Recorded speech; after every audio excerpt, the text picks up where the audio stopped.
Buenos días, queridos hermanos y hermanas. Bienvenidos a nuestra iglesia Aposento Alto Torre de Refugio. El Señor los bendiga y qué grato verlos nuevamente, y a las personas que nos visitan por primera vez. Qué gusto que puedan estar aquí con nosotros, y ese es el deseo del Señor, que podamos nosotros conocer de su palabra, conocer de Él, pero también adorarlo, traerle alabanza, ¿cierto? Reconocer todo lo que Él hace por nosotros, y también esa acción de gracias de nosotros hacia nuestro buen Dios por todo lo que hace, ¿cierto? En medio de nuestras vidas, en medio de nuestros hijos, de nuestra familia, de nosotros mismos. Entonces, queremos siempre poder contar con esa bendición de Dios, de poder tener el privilegio, ¿cierto?, de poder congregarnos y poder conocer su palabra, de poder también alabarlo, adorarlo y compartir la cena del Señor, ¿cierto? Qué grato ese momento, obedeciendo ese gran mandato de nuestro buen Dios, de siempre hacer memoria de Él, ¿cierto? Y cuando hacemos memoria de Él, ¿cierto?, pues tenemos que precisamente acudir a sus diferentes libros, evangelios, la palabra del Señor, como nos muestra la vida, ¿cierto?, la obra del Señor Jesucristo, y posteriormente nos va narrando acerca de todos sus propósitos en su reino. Entonces, estamos o venimos desde hace unos tiempos, hace unas semanas y unos meses atrás, conociendo precisamente acerca de ese rey mesiánico. Y eso lo conocemos por medio del Nuevo Testamento. Y el primer libro de ese Nuevo Testamento, como todos sabemos, es el Evangelio de San Mateo. Y entonces, hemos visto a través desde el primer capítulo cómo este libro desarrolla precisamente la identidad del Señor Jesús como ese Mesías prometido, ¿cierto? Ese Mesías prometido que hablan las Escrituras desde el Antiguo Testamento. Y también empieza Mateo a hablar acerca precisamente de la genealogía del Señor Jesucristo, mostrándonos precisamente ese origen, ¿cierto? Ese origen de ese rey mesiánico, y nos lo demuestra a través de la genealogía o de su descendencia. Luego también vemos acerca de ese origen divino y su concepción, ¿cierto?, virginal, cumpliendo efectivamente lo que hablaba acerca de las Escrituras del Señor Jesús en su nacimiento, y nos muestra, ¿cierto?, cómo fue el nacimiento del Señor Jesús. Vemos también luego cómo vinieron los sabios, ¿cierto?, adorarlo, a traerle preciosos regalos al Señor Jesús. Y vimos posteriormente acerca de cómo el rey Herodes el Grande, en su celo e ira por destruir al Mesías, cómo fue que hizo esa persecución, ¿cierto? Y vemos cómo el Señor Jesús y su familia fue llevado a Egipto para posteriormente volver, ¿cierto?, a Nazaret, donde el Espíritu los llevó. Y vimos posteriormente cómo inició el ministerio, ¿cierto?, del Mesías, presidido por la aparición de Juan el Bautista, ¿no? Entonces, Juan aparece bautizando en el desierto de Judea, y su mensaje anunciaba efectivamente ese reino venidero, ¿cierto?, ese reino celestial, anunciando la llegada del Mesías. Entonces, vemos que su mensaje de Juan el Bautista es precisamente acerca de ese reino venidero, el anuncio del reino, que no puede ser otro que el reino prometido precisamente en ese Antiguo Testamento.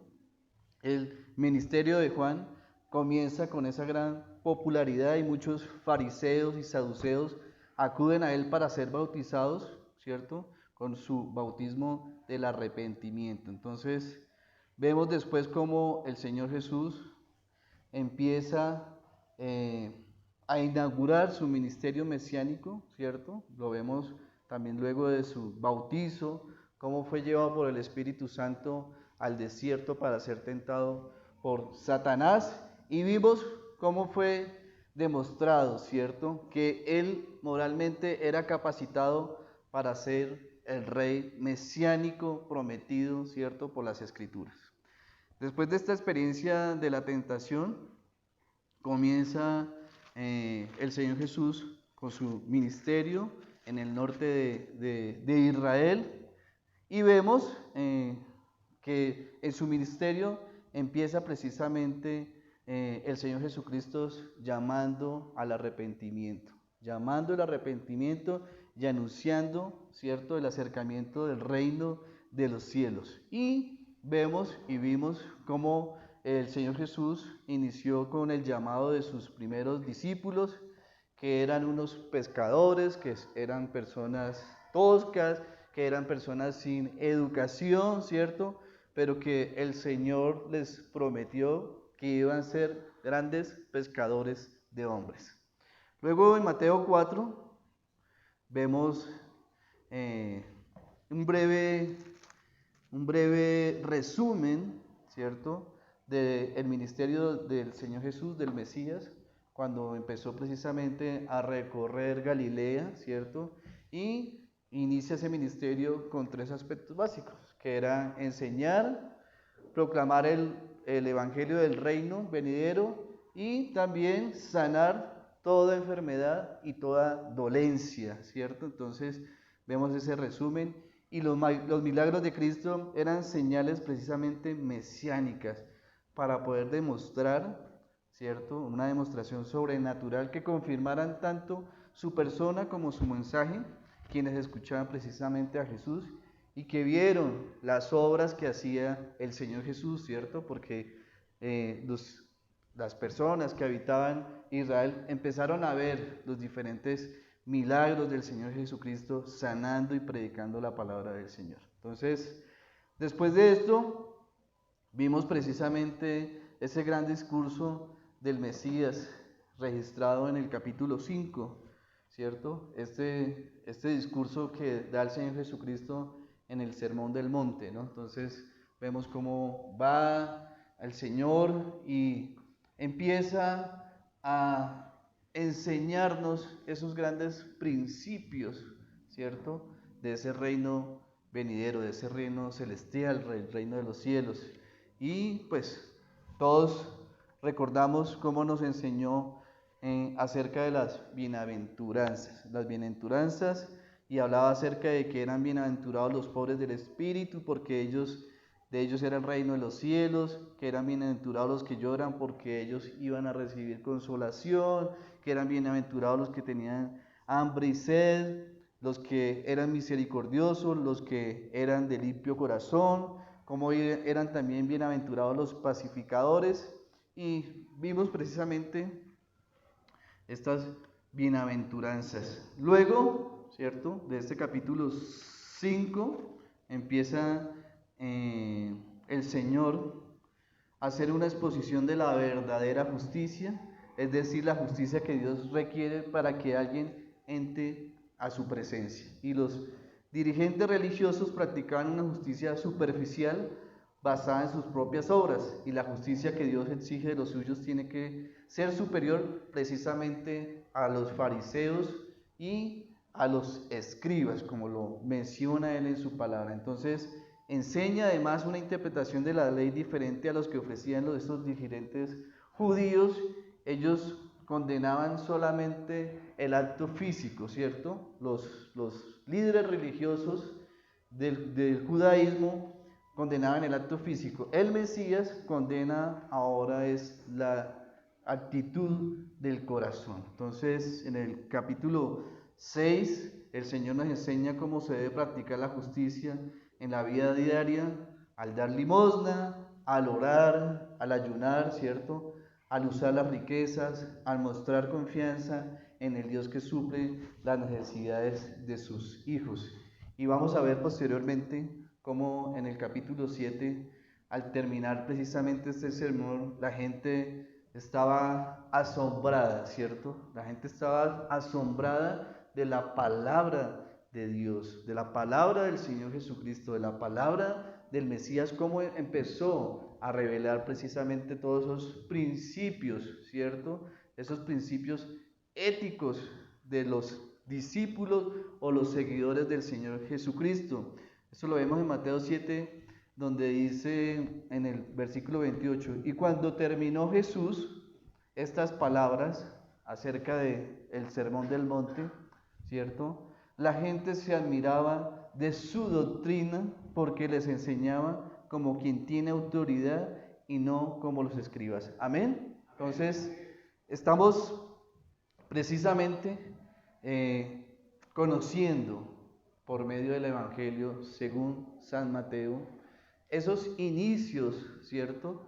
Esos inicios del ministerio del Señor Jesucristo después de su bautizo. Entonces, ya vimos, el Señor Jesucristo empezó a proclamar el Evangelio del Reino, empezó a enseñar por medio de este Sermón del Monte estos principios básicos de quienes, de las personas que iban a empezar a andar, ¿cierto?, en esa vida nueva que Él iba a empezar a desarrollar por medio de su palabra y que nos iba a empezar a mostrar acerca de la salvación del Señor Jesucristo, cómo era la salvación prometida por el Dios. Entonces, mis hermanos, los invito para que oremos y pongamos en manos del Señor este tiempo para que su palabra, ¿cierto?, nos enseñe con toda autoridad acerca de esa doctrina del Señor Jesús para nuestras vidas. En el Salmo 119, 105 dice, es un pasaje que todos tenemos presente, dice, lámpara es a mis pies tu palabra y lumbrera a mi camino. Amén. Mi Dios eterno, te damos gracias, Señor, por este día, Señor. Gracias porque para siempre es tu misericordia, Señor. Gracias, Señor, porque para siempre es tu bondad, Señor, porque para siempre es tu fidelidad y tu autoridad, Señor. Hoy queremos buscarte, Señor, con todo corazón. Queremos andar en tu camino, Señor. Queremos guardar tu palabra y te pedimos que tu palabra more abundantemente, Señor, en nosotros y que nos ayude a andar en tu ley, Señor, en tus mandamientos y que nos haga sabios, Señor, para entender cada día más, Señor, acerca de nuestro gran Dios. Gracias por tu gracia, Señor, por darnos a conocer que Dios nos ha dado vida eterna y esta vida está en tu Hijo Jesús. Gracias, Señor, por darnos el Espíritu Santo que mora en nosotros, Señor, en nuestros corazones, para guiarnos, para que podamos nosotros buscar primeramente el reino de los cielos, Señor, y obedecer todo lo que Cristo nos ordena, para guiarnos, para poder ser los verdaderos discípulos, y que tu Espíritu nos guíe a pedir, Señor, conforme a tu perfecta y santa voluntad. Te pido, mi buen Dios, que nos llenes más de tu Espíritu para poder vivir conforme a tu voluntad, para poder tener valor, sabiduría, palabras para poder proclamar a nuestro Cristo y su obra en la cruz, Señor. Que seas tú guiándonos, Señor, fortaleciéndonos, edificándonos, Señor, por medio de tu Espíritu Santo, para que podamos seguir glorificando tu santo nombre. Oramos, Señor, en el nombre que es sobre todo nombre, en el nombre de nuestro amado Señor Jesucristo. Amén. Entonces, mis hermanos, hoy continuamos con el Evangelio según San Mateo y los invito para que abran sus Biblias en capítulo 6, versículo 24. Capítulo 6, versículo 24. Iniciamos el día de hoy con la enseñanza o la predicación, recordando, ¿cierto?, acerca de el Señor, de qué nos habla el Señor, ¿cierto? Habíamos visto acerca de los tesoros en el cielo, ¿cierto? Cómo el Señor nos daba ese mandamiento de que no hiciéramos tesoro en la tierra, ¿Por qué? Porque en la tierra está la polilla, el orín que corrompe y donde los ladrones minan y hurto, ¿verdad?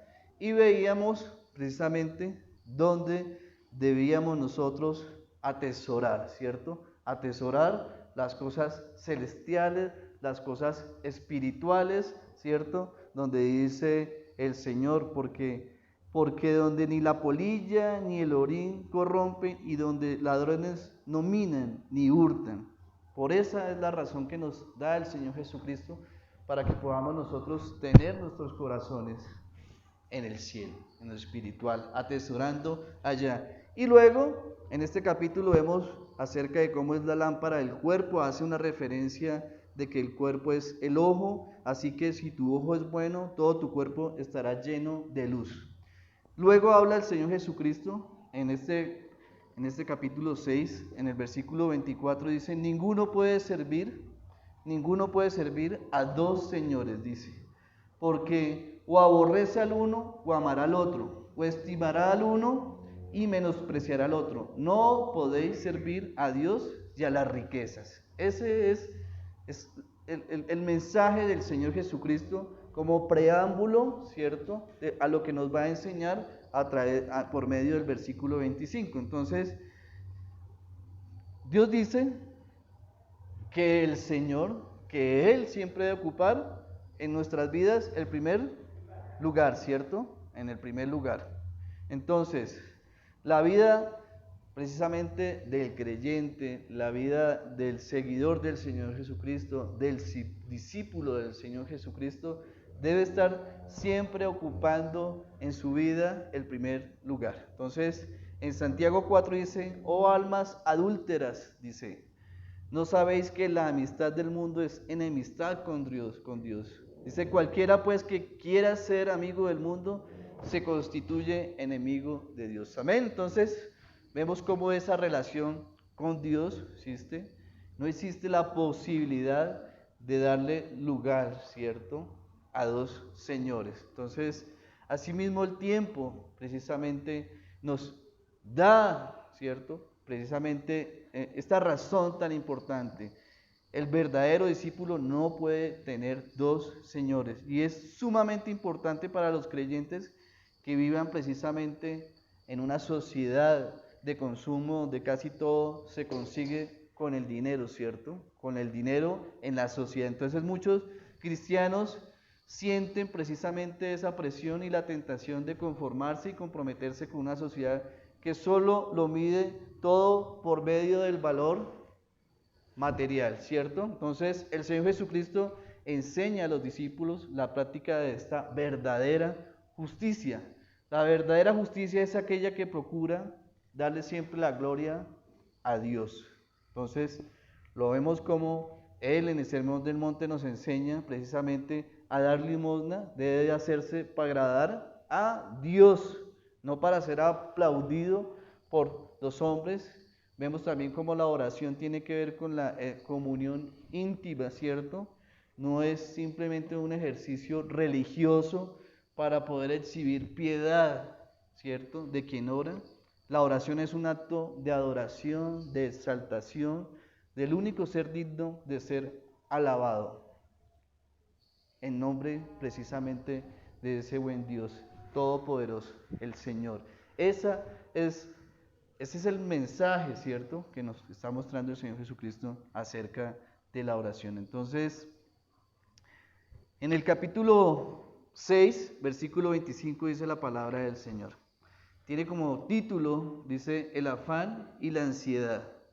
Dice, por tanto os digo, no os afanéis por vuestra vida, qué habéis de comer o qué habéis de beber, ni por vuestro cuerpo, qué habéis de vestir. ¿No es la vida más que el alimento y el cuerpo más que el vestido? Dice, mirad las aves del cielo, que no siembran, ni ciegan, ni recogen en graneros, y vuestro Padre Celestial las alimenta. ¿No valéis vosotros mucho más que ellas? ¿Y qué de vosotros podrá, por mucho que se afane, añadir a su estatura un codo? Y por el vestido, ¿por qué os afanáis?, dice el Señor. Considerad los lirios del campo como crecen, no trabajan, no hilan. pero os digo que ni aun Salomón con toda su gloria se vistió así como uno de ellos. La hierba del campo que hoy es y mañana se echa en el horno, Dios la viste así. ¿No hará mucho más a vosotros, hombres de poca fe? No os afanéis, dice nuevamente el Señor, no os afanéis. Pues diciendo que comeremos o que beberemos o que vestiremos, porque los gentiles buscan todas estas cosas. Pero vuestro Padre Celestial sabe que tenéis necesidad de todas estas cosas. Mas buscad primeramente el reino de Dios y su justicia, y todas estas cosas serán añadidas. Así que no os afanéis por el día de mañana, porque el día de mañana traerá su afán. Basta a cada día su propio mal. Amén. Entonces, se dice actualmente que la ansiedad, ¿cierto? El estrés son las enfermedades más comunes de nuestra sociedad, ¿cierto? Y vemos cómo después de la pandemia, los índices de personas con problemas de ansiedad, de estrés, ¿cierto? Han crecido muchísimo y han tenido cada vez más otras repercusiones más en las personas. Entonces, son miles de los pacientes, ¿cierto? Y cada vez se concientiza más a las personas acerca de la salud mental, ¿cierto? Entonces, muchos de estos pacientes, ¿cierto? Son personas afanosas, preocupadas, ¿cierto? Acerca del fin de los tiempos o acerca del fin del mes o acerca del fin de ese mismo día que están viviendo, ¿no? Entonces, acá el Señor Jesucristo nos enseña, ¿cierto? Está hablando a las personas que están escuchando ese sermón del monte, a sus discípulos, la importancia de poder confiar plenamente en Dios, ¿cierto? En poner en el Señor Jesucristo su confianza como su cuidador, como el proveedor que no cesa de dar a sus hijos. Entonces, en el versículo 25 veíamos, por tanto os digo, no afanéis por vuestra vida, qué habéis de comer o qué habéis de beber, ni por vuestro cuerpo, qué habéis de vestir. Dice el Señor, ¿no es la vida más que el alimento y el cuerpo más que el vestido? Por tanto, ¿cierto? Es una frase que significa por tal razón. Y la razón tiene que ver precisamente con lo que hablábamos anteriormente. Se refería precisamente a las secciones de los versículos 19 al 24, donde el Señor había enseñado lo tocante hacia la absoluta lealtad a Dios, ¿cierto? En el versículo 24 vimos que ninguno puede servir precisamente a dos señores. Entonces, la pregunta ahora es cómo se relaciona precisamente esa confianza en Dios con mis necesidades diarias. Y la respuesta que nos da el Señor es, no os afanéis, ¿cierto? Por vuestra vida, dice el Señor. Afanéis, ¿cierto? Dice que el significado de afanosos viene de una palabra griega que significa merimanao, que en sentido general podía traducirse como cuidadoso, es decir, no debemos prestar cuidado o preocupación excesivos a un asunto. Esta encierra la idea de estar pensativos o perturbados por algo. Afanosos son personas que están extremadamente, ¿cierto? Siendo cuidadosos, ¿cierto? De una manera precavida, ¿cierto? Con ideas de estar siempre pensativos o perturbados por algo. Siempre, ¿cierto? En nuestra vida siempre hay motivos para estar afanosos, ¿cierto? Nuestra sociedad es una sociedad de consumo capitalista, ¿cierto? Y es normal, ¿cierto?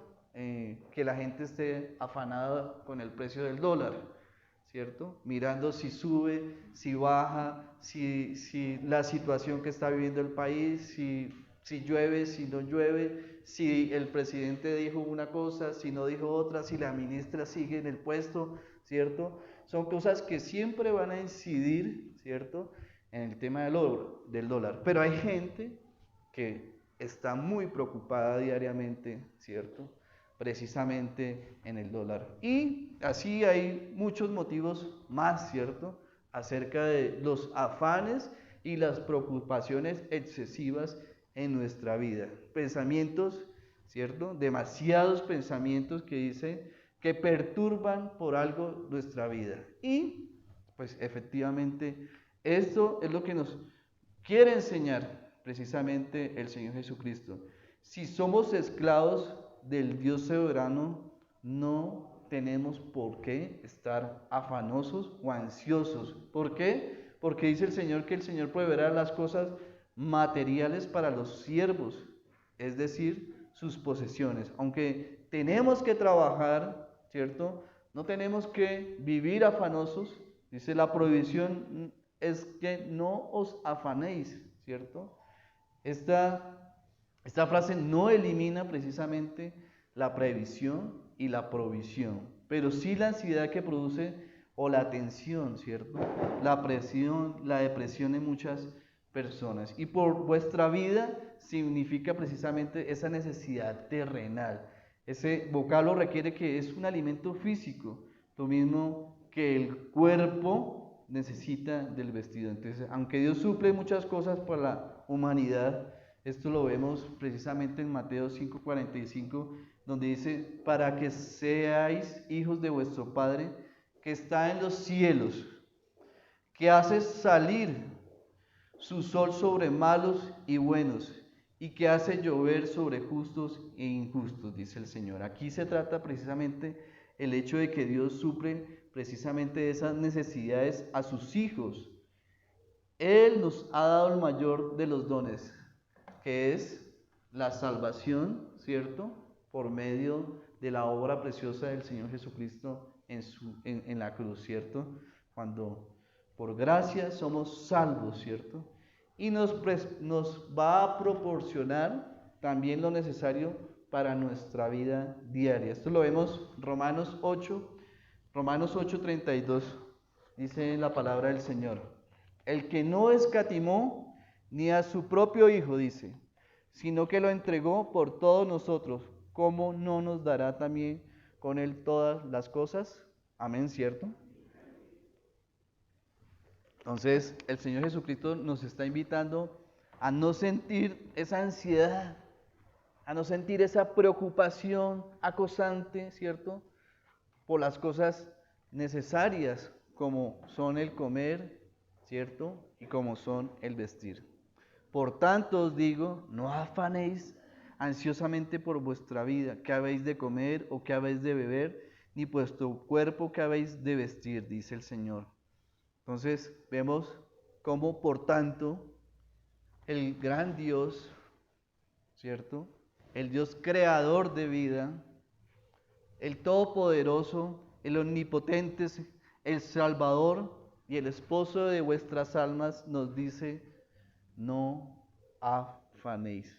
Entonces nos está invitando el día de hoy el Señor precisamente a pensar, ¿cierto?, a meditar acerca de su deseo para sus hijos, ¿sí?, para sus discípulos, para los creyentes. Entonces, el trabajo es legítimo, ¿sí?, ¿cierto? El mismo Señor Jesucristo, ¿cierto?, nos ordena que para poder obtener el sustento de nuestras vidas hay que trabajar. Entonces, el Señor Jesús lo que prohíbe es la ansiedad, esa ansiedad atormentadora que puede perturbar precisamente el gozo en el Señor, que puede perturbar la paz espiritual, el sueño, ¿cierto? O que podamos nosotros también disfrutar las bendiciones que recibimos precisamente de nuestro Dios. El Señor Jesucristo dice que tal ansiedad tiene como fondo una falta de fe. Dios ha prometido proveer a sus hijos de todo lo necesario para sus vidas, ¿cierto? No de lo superfluo, ¿cierto? Del modo que también nosotros podamos decir, como dijo el rey David en el Salmo 23, Jehová es mi pastor, nada me faltará, dice el Señor. En lugares de dedicados pastos me hará descansar, junto a aguas de reposo me pastoreará y confortará mi alma. Me guiará por sendas de justicia por amor de su nombre, dice el Señor. Aunque ande en valle de sombra de muerte, no temeré mal alguno, porque tú estarás conmigo, dice el Señor. Tu vara y tu callado me fundarán aliento. Amén. Ese es nuestro gran Dios, hablándonos, ¿cierto? Por medio de su palabra, demostrándonos que podamos nosotros tener esa confianza plena de que ese gran Dios, creador, todopoderoso, como lo llama acá el rey David, como pastor, es el que va a confortar el alma, es el que, como dice la palabra acá, aunque ande en el valle de sombra de muerte, no temeré mal alguno, porque tú estarás conmigo. Y esa es la promesa que nos da el Señor Jesucristo por medio de su palabra. Entonces, no nos ha prometido banquetes, ¿cierto? Pero sí un sustento. Entonces, estar ansioso acerca de ello equivale, pues, cuando ansiamos o tenemos ansiedad, ¿cierto? Estamos dudando acerca precisamente de esa fidelidad prometida por el Señor, de esa bondad, de esa sabiduría, ¿cierto? De la provisión del Señor. Entonces, dice el apóstol Pedro en Primera de Pedro 5, del 6 al 7.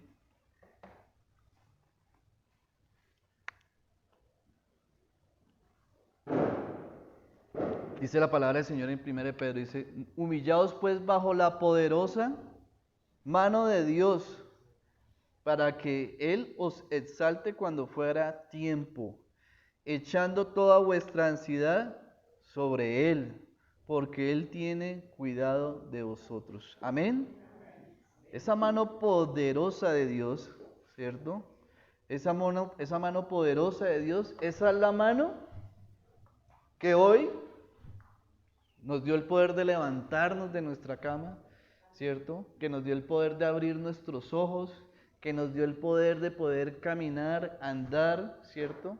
Esa mano de Dios fue la que nos proveyó hoy nuestro hogar, nuestra mesa, con el pan, ¿cierto?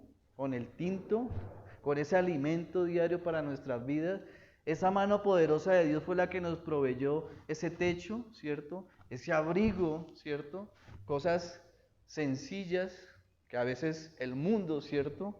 No las ve, pero que nosotros como hijos de Dios podemos ser agradecidos enormemente porque es un Dios bueno y misericordioso y vemos como este buen pastor, ¿cierto? Siempre nos da esa provisión. ¿Qué nos dice el Señor? No os afanéis, no sean ansiosos, ¿cierto? Pongan sus vidas, ¿cierto? Pongan su día en manos del Señor. Eso es confianza. Eso es la palabra que nos está referenciando el Señor. Esa actitud, ¿cierto? De confianza, de esa relación que tenemos, ¿cierto? De hijo a padre y de padre a hijo, ¿cierto? Y la confianza de cómo ese padre bueno conoce precisamente esas necesidades de sus hijos. Entonces, esto es lo que debe marcar precisamente a estos discípulos o a estos creyentes del Señor Jesucristo. Confianza. No os afanéis por vuestra vida, dice el Señor. Dice, aún tratándose de esta vida terrenal, que es el máximo valor de las cosas temporales, ¿cierto? Amamos y vemos cómo las personas también se aferran a la vida, ¿cierto? Pero dice en Job, dice, todo lo que el hombre tiene lo dará por su vida. Sin embargo, hemos de dejarla ¿cierto? Confiadamente en manos de nuestro buen Padre. En tu mano están nuestros tiempos, dice el Salmo 31:15. Dice, mas yo en ti confío, oh Jehová, y digo, tú eres mi Dios. En tu mano están mis tiempos. Líbrame de la mano de mis enemigos y mis perseguidores. Haz resplandecer tu rostro sobre tu siervo. Sálvame por tu misericordia. Amén. Estamos, querida iglesia, en buenas manos. Amén, ¿cierto? Estamos nosotros en las mejores manos. Y esa es la confianza que nos quiere el Señor Jesús. Hoy, los que no conocían, que puedan atesorar, que puedan guardar, ¿cierto? Esta palabra del Señor, como lo veíamos, con toda autoridad, con todo poder, porque Él es el Rey de nuestras vidas. Y eso es lo que Él desea que nosotros podamos precisamente tener esa plena confianza. No os afanéis por el día de mañana, leíamos en el versículo 34. En general por el porvenir. No estemos ansiosos por el futuro. Así que no debemos jactarnos precisamente del día de mañana. Dice en Santiago 4, del versículo 13 al 16. Santiago 4, 13, 16. Dice, vamos ahora, lo que decís. Hoy y mañana iremos a tal ciudad y estaremos allí un año y traficaremos y ganaremos. Cuando no sabéis lo que será mañana, dice el Señor. Porque vuestra vida ciertamente es neblina que se aparece por un poco de tiempo y luego ¿qué? Se desvanece. En lugar de lo cual deberías decir, si el Señor quiere, viviremos y haremos esto o aquello. Pero ahora os jactáis de vuestra soberbia. Toda jactancia semejante es mala, y el que sabe hacer lo bueno y no lo hace, le es pecado. Entonces, vemos precisamente el Señor, por medio de la carta de Santiago, vemos el Señor ratificándonos acerca de nuestra vida, ¿cierto? Que muchas veces hablábamos, la gente se aferra a la vida, pero ciertamente es como una nieblina que aparece, ¿cierto? Aparece y desaparece. Entonces, no debemos estar ansiosos por ese día de mañana, ya sea dulce o amargo, ¿cierto? Porque vemos como cada día trae su afán y no sabemos muchas veces qué nos depara ese porvenir, qué nos depara ese mañana. Pero nos habla nuevamente el Señor para que podamos nosotros siempre estar confiados y poner en manos de Dios ese mañana, ese porvenir. Así como el Señor precisamente nos invita a no sentir ansiedad ni preocupación acosante por las cosas necesarias, como es el comer y el vestir. Entonces, luego nos va a presentar el Señor Jesucristo unas razones y argumentos con los cuales nos fundamenta esa prohibición de no ser afanosos, de no ser ansiosos. Y para mostrar cuánto interés tiene precisamente en esta materia y cuánto le agrada en que sus hijos tengan esa absoluta confianza en la providencia divina, Jesús respalda su mandato con unas razones muy poderosas. ¿Para qué? Para librarnos de todo pensamiento de angustia, ¿cierto? En cualquier asunto, Cristo nos sugiere estas consoladores pensamientos, ¿cierto? Para que podamos ser llenos de ellos en nuestra mente y nuestro corazón, y nuestra razón pura no sea suficientemente quitarnos la ansiedad, ya que la fe vive más que, ¿cierto?, para vencer esa ansiedad. Entonces, vamos a ver cómo el Señor nos va a enseñar, a mostrarnos, ¿cierto?, cómo nuestros pensamientos, y vamos a empezar a correlacionar con los ejemplos que Él nos va a dar acerca de por qué no estar afanados. Dice, primero, no es la vida más que el alimento y el cuerpo más que el vestido.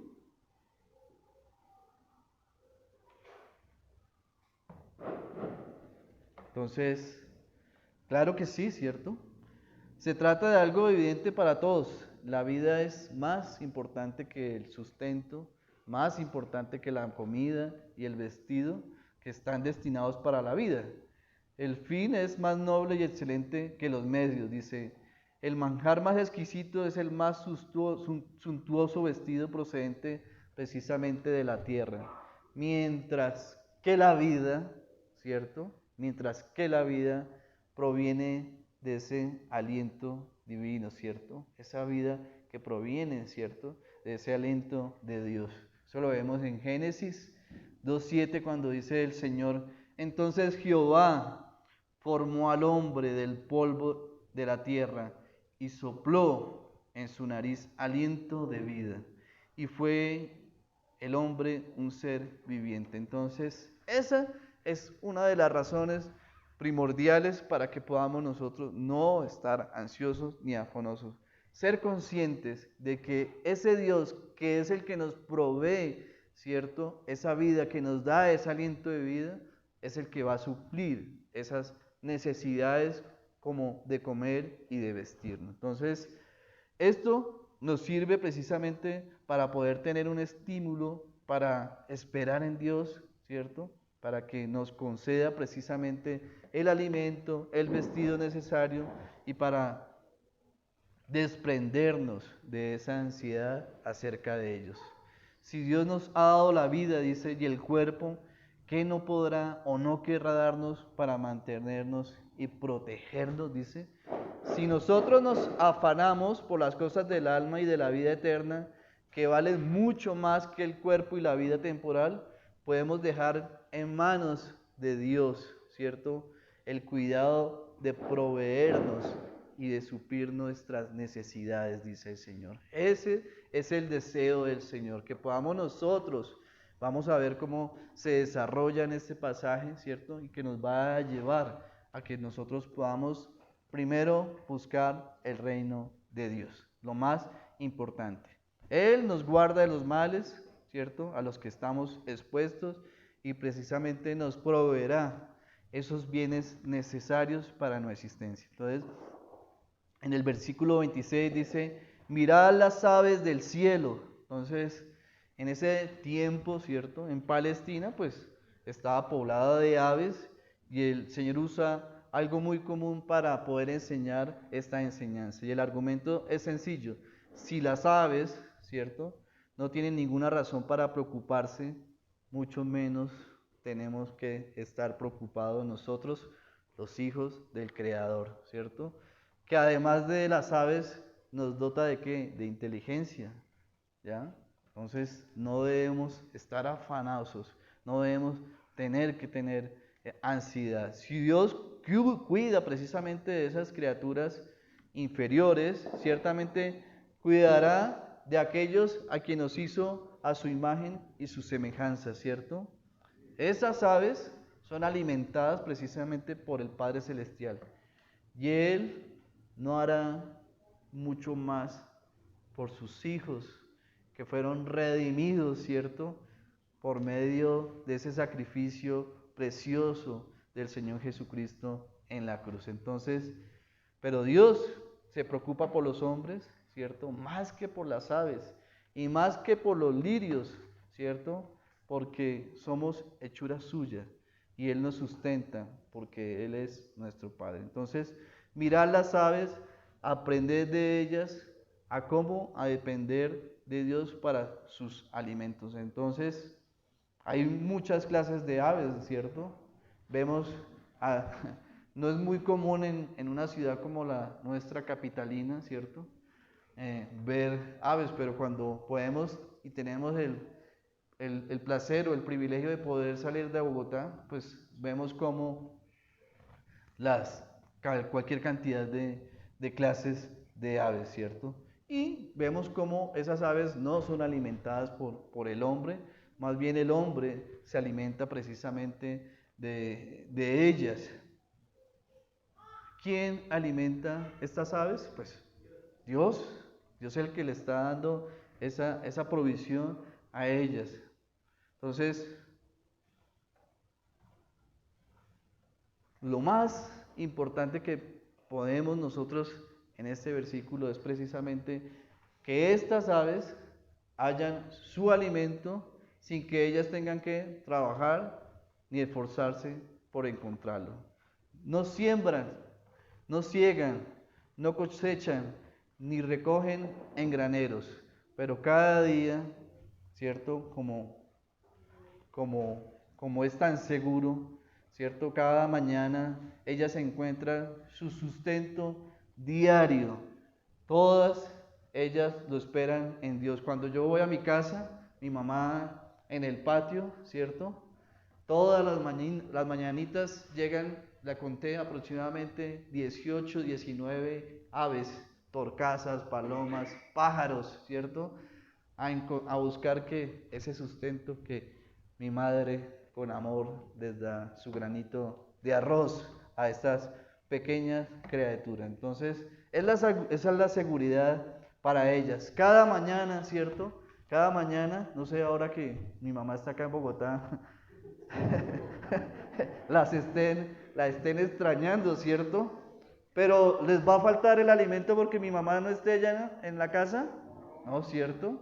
Porque el Señor les proveerá, ¿cierto? Usará a otra persona que también, ¿cierto? Le mueva ese corazón bondadoso y generoso para poderles darles a ellos, o la misma creación les dará. Entonces dice en el Salmo 104, 27, dice, tú eres el que envía las fuentes por los arroyos, van entre los hombres, dice, dan de beber a todas las bestias del campo, mitigan su sed los asnos monteses. A sus orillas, dice la palabra del Señor, Salmo 104, a sus orillas habitan las aves de los cielos, cantan entre las ramas, dice el Señor.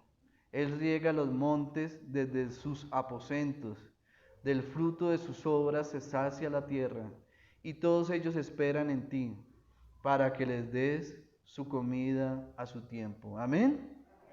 Él provee, el Señor provee, ¿cierto? De maneras asombrosas y además abundantemente. Dice, pues sus ojos están en todo lugar. Los ojos del Señor, dice en Proverbio 15:13. Entonces, aquí podemos precisamente llenarnos precisamente de ánimo y consuelo abundante para poder acrecentar nuestra confianza en Dios.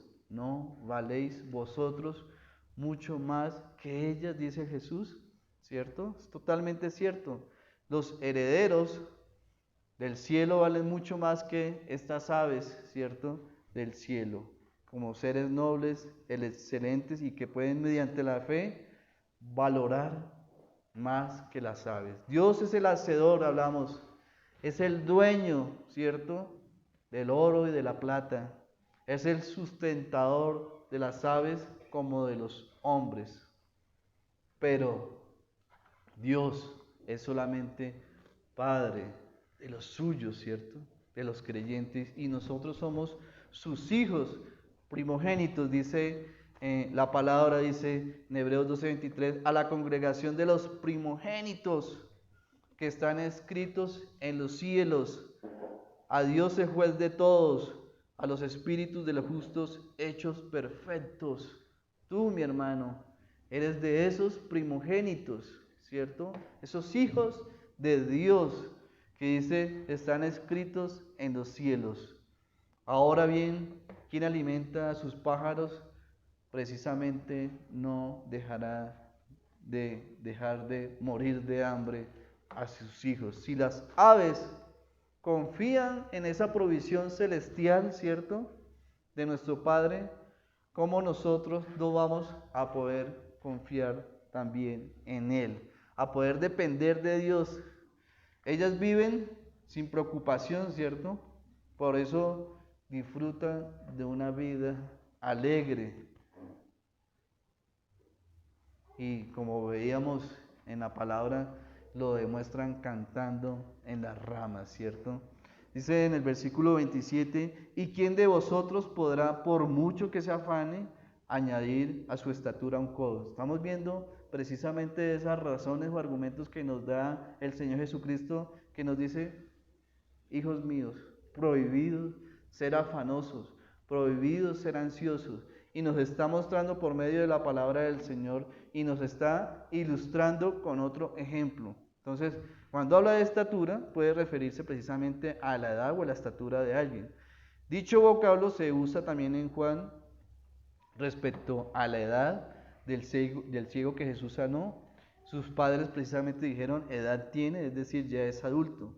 Y también en el caso de Sara, que quedó embarazada, pasada ya en edad, dice, fuera del tiempo de la edad. Entonces, vemos también en Efesios 4:3, dice, le dan un sentido metafórico en este pasaje, dice, a la medida de la estatura de la plenitud de Cristo. Y en Lucas 9:3 dice, se usa respecto a Zaqueo, que era pequeño en estatura, ¿cierto? Entonces, y un codo era equivalente, era una medida, era aproximadamente 45 centímetros. Entonces, es ridículo que pensar que alguien pensara en añadir a su estatura 45 centímetros, afanándose por ello. Por lo tanto, el significado más sensato es que nadie puede añadir, ¿cierto?, el espacio de tiempo más breve a su existencia afanándose. Entonces, ¿quién entre vosotros es capaz, por medio del afán, alargar el transcurso de su vida en algo tan pequeño, ¿cierto? Veamos, tuve también el privilegio de estos días de ser tío y poder ver esa vida en nacimiento, ¿cierto?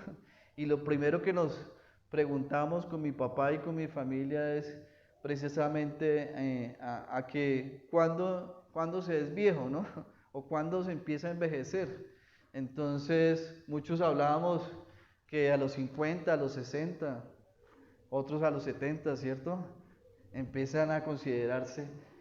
Y otros escuchábamos que desde el primer día en que nace ese niño empezaba precisamente a envejecerse, ¿cierto? A envejecerse, a ver, ¿cierto?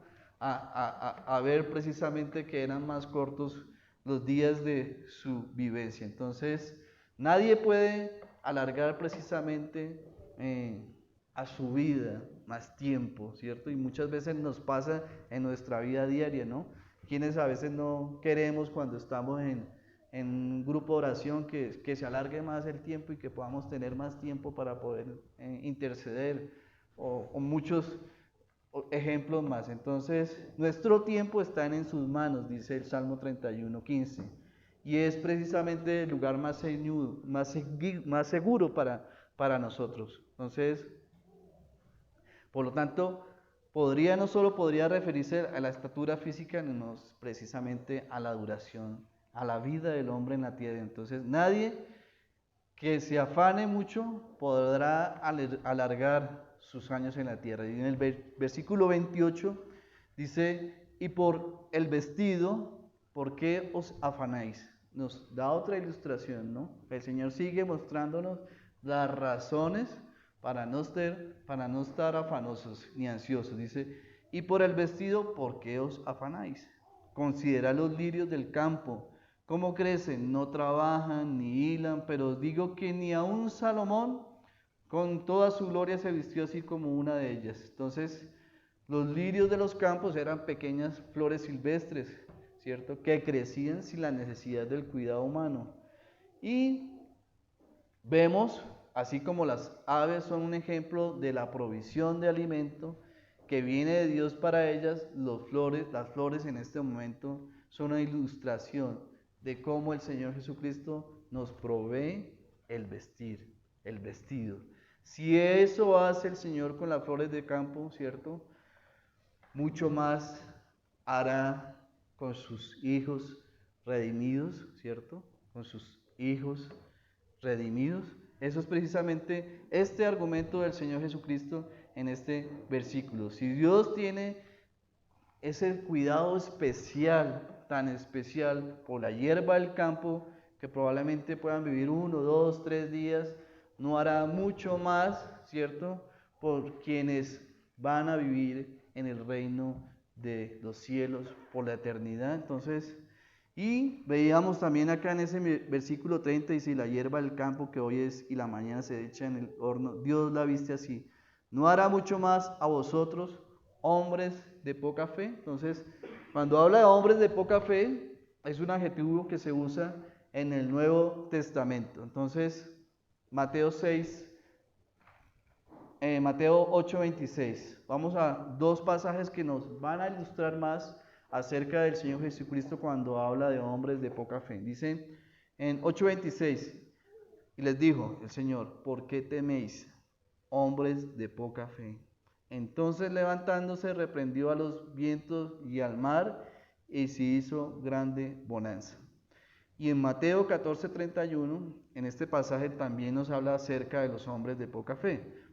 Dice, al momento Jesús extendió la mano, asió de él y le dijo, hombre de poca fe, ¿por qué dudaste? Y en el 16:8 también de Mateo dice, y entendiéndolo Jesús les dijo, ¿por qué pensáis dentro de vosotros, hombres de poca fe, que no tenéis pan? Entonces, se usa siempre, ¿cierto?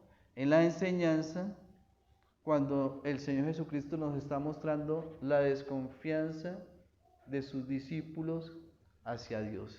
Cuando hablamos de hombres de poca fe, como lo vimos en estos 4 pasajes, nos está mostrando precisamente esa desconfianza de los hombres acerca de esa provisión divina. La falta de fe es precisamente la raíz de la congoja que nuestro Señor reprende aquí, como también lo que es todo sentimiento pecaminoso, y así vemos una de las maneras en que la desconfianza conduce a la infidelidad de los hijos al Señor. El salmista en Salmo 41 al 4 dice, ¿algún hermano que me ayude? Salmo 40, de 1 al 4, con la lectura. Gracias.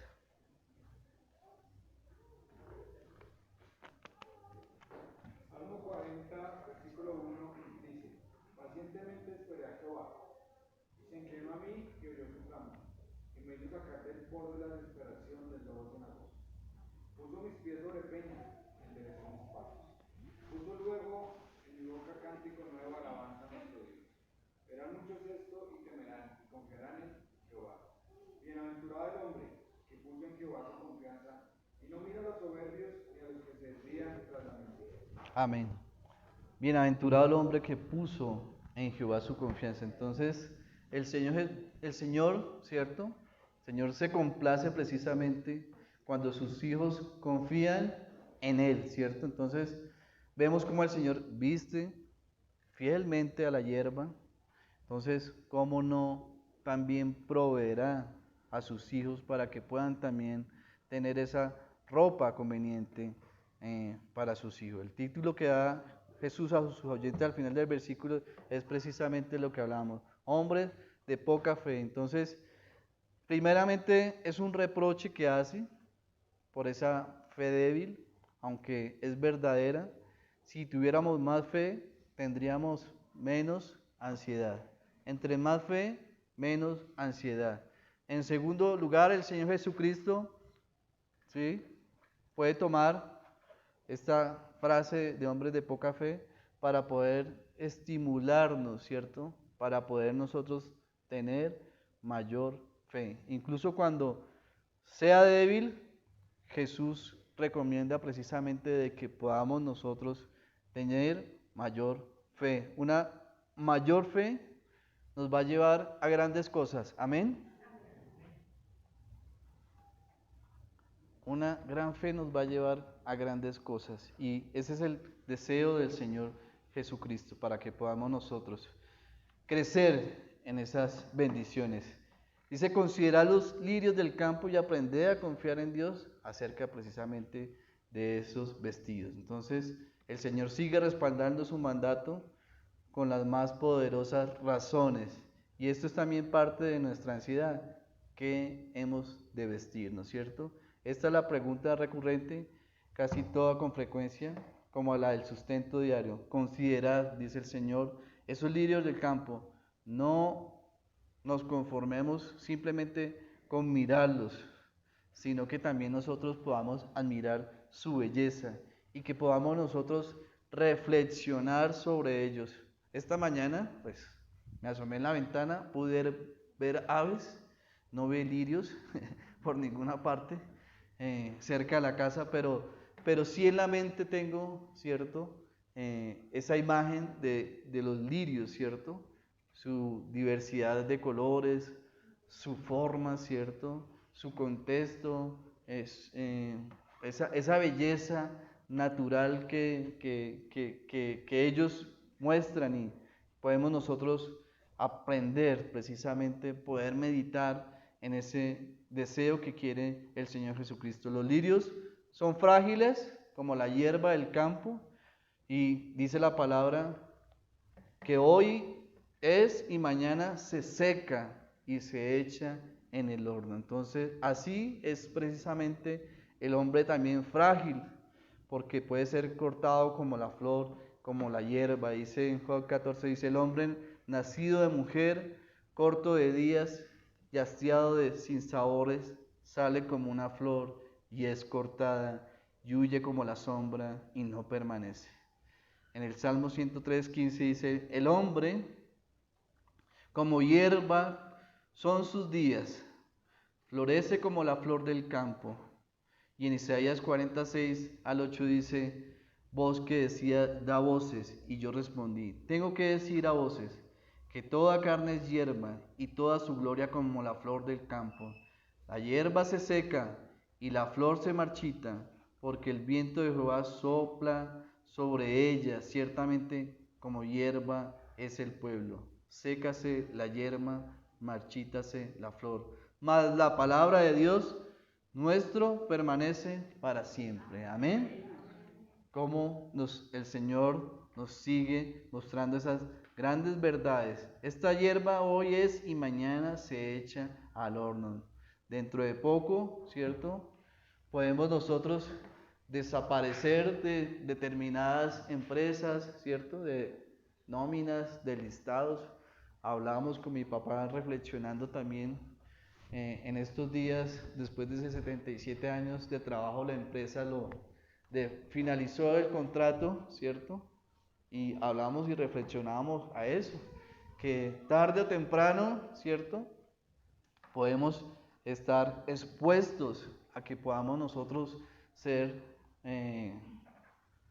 objeto de que finalice un tipo de contrato. Y pues asimismo el ejemplo de nuestra vida, ¿no?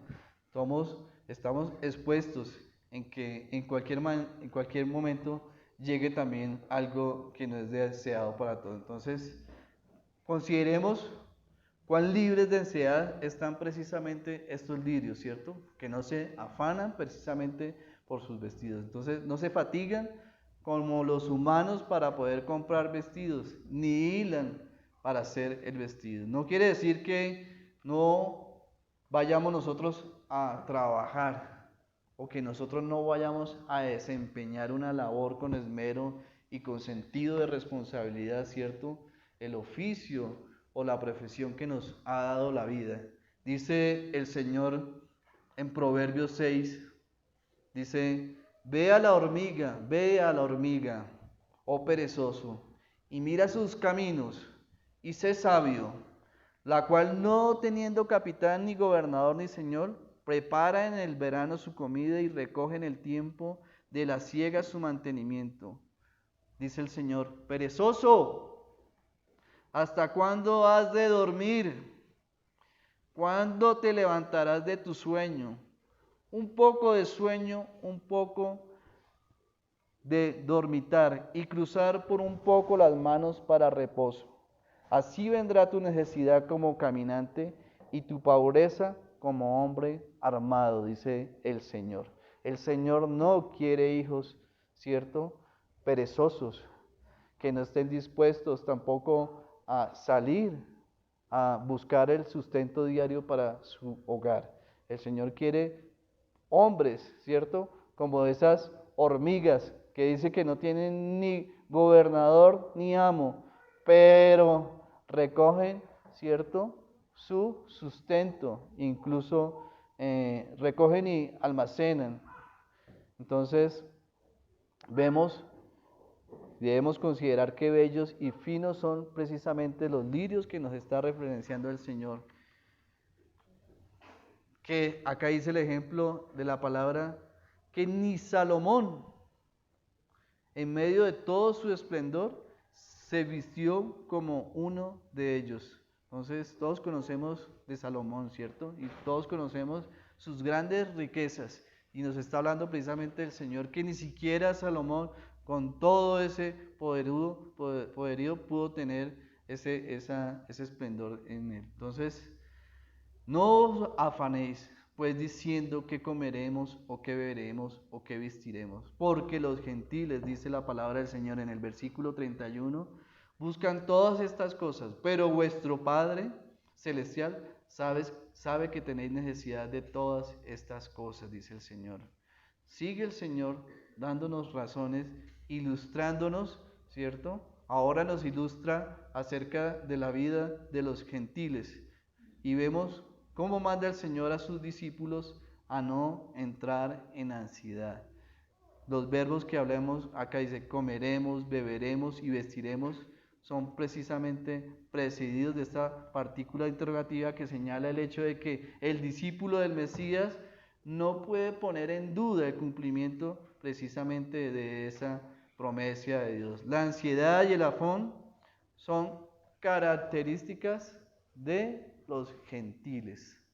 La ansiedad y el afán son características de los no creyentes porque precisamente se trata de que desconfían de Dios. Esto es lo que estamos viendo alrededor nuestro, personas que con filosofías, no sé si se dieron cuenta después de pandemia que todo el mundo quiere vivir la vida como nunca antes la habían vivido y vivir cada momento como nunca más lo van a, como si no fuera a existir un momento más, ¿cierto?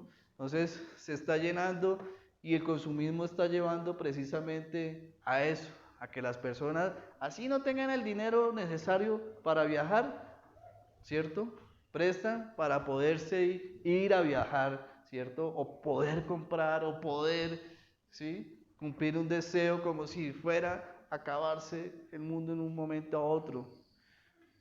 Reflexionaba mucho acerca de las personas que emigran del país, ¿no? Son diferentes situaciones cada uno, pero cómo existe esa frustración de mucha gente de poder querer, ¿cierto? Lo que a veces cuesta, ¿sí?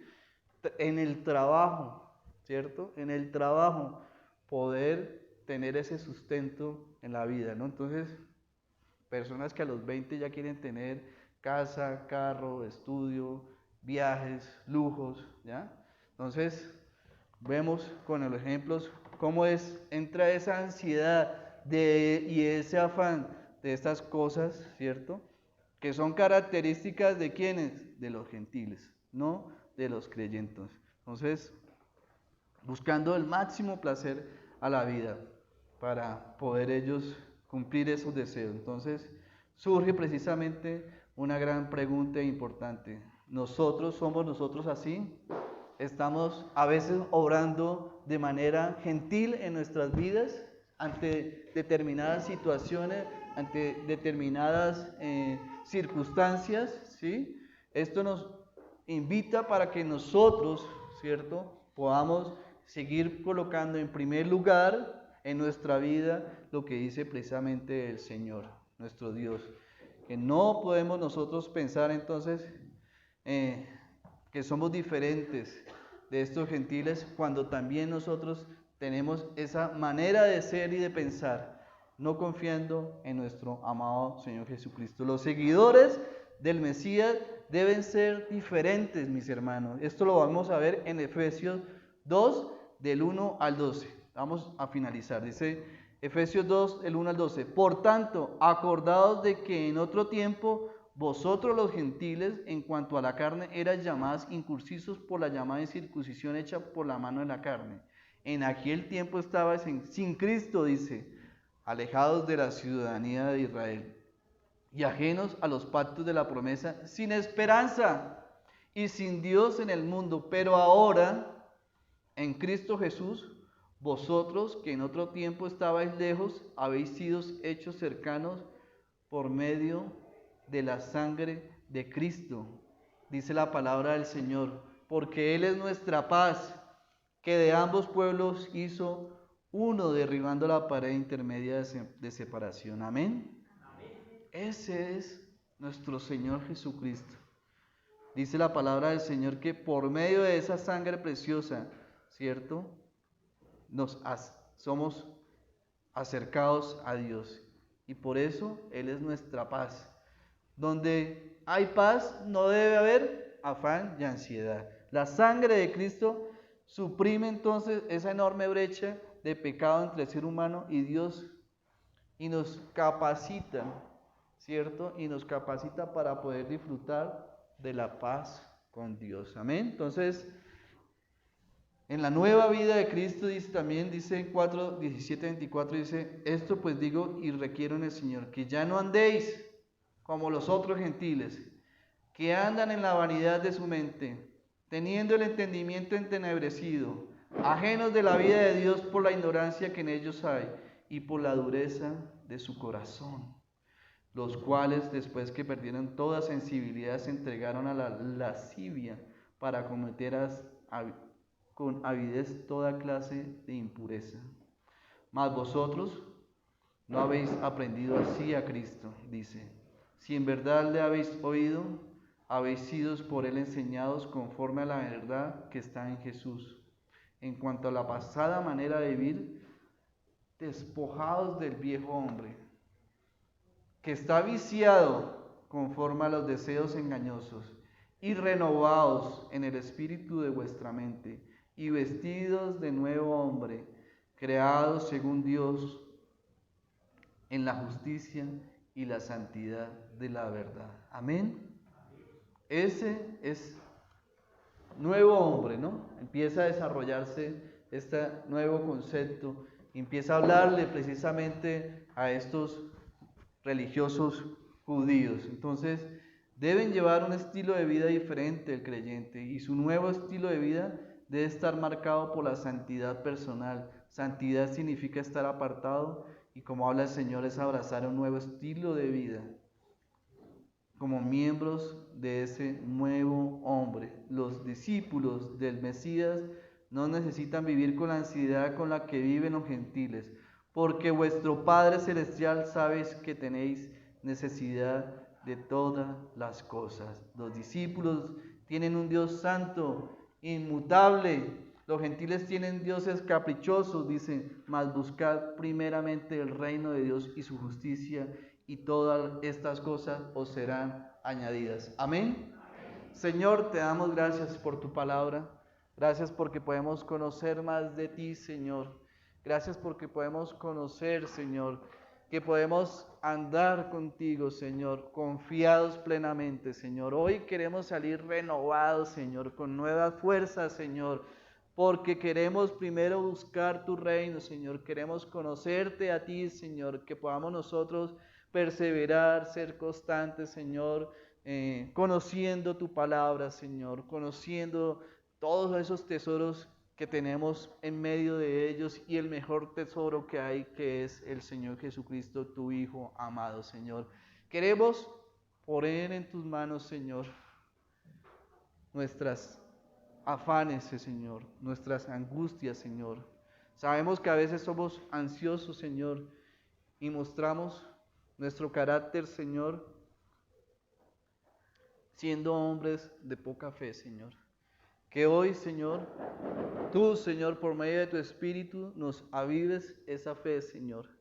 Que podamos salir en estos momentos fortalecidos, Señor, de que tú vas a proveer las necesidades para nuestras vidas, Señor. Que tú vas a proveer la salud, Señor. Que tú vas a proveer, Señor, nuestros recursos, que tú vas a abrir las puertas necesarias, Señor, que tú vas a traer esos negocios que tienes, Señor, para nosotros, Señor, que tú vas a abrir las puertas en universidades, en trabajo, Señor, que tú, Señor, me vas a traer paz, que me vas a traer gozo, Señor, que pueda vivir descansado, Señor, que pueda vivir con paz, Señor, con tranquilidad, Señor, porque podemos estar nosotros confiados de que tú, Señor, nos dices que no debemos estar afanados, que tú nos dices, Señor, que no debemos ansiosos, Señor, que tú nos dices que no debemos ser como la gente incrédula, Señor, sino que podamos buscar primeramente el reino de Dios,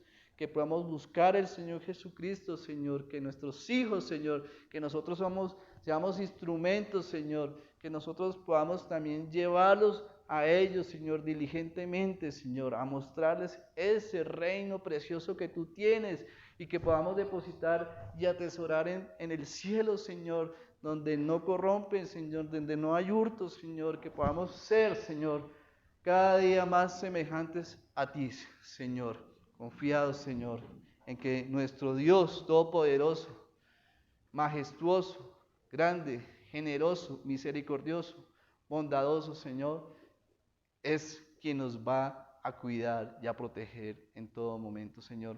Oro, Señor, por cada hermano, por cada hermana, por niños, Señor, ancianos, Señor, de nuestra congregación, Señor, de nuestra familia, para que tú, Señor, también les puedas llamar, Señor, y que ellos puedan también conocer de la salvación que hay por medio del Señor Jesucristo. Que ellos puedan, como veíamos, Señor, escuchar ese llamado a arrepentimiento que nos hace el Señor Jesucristo, que puedan confesar pecados, Señor, y que puedan también confesar con sus bocas de que el Señor Jesucristo es el Señor y el Salvador de sus vidas. Te amamos, Señor, en el nombre del Señor Jesucristo oramos, amén. Gracias, mis hermanos.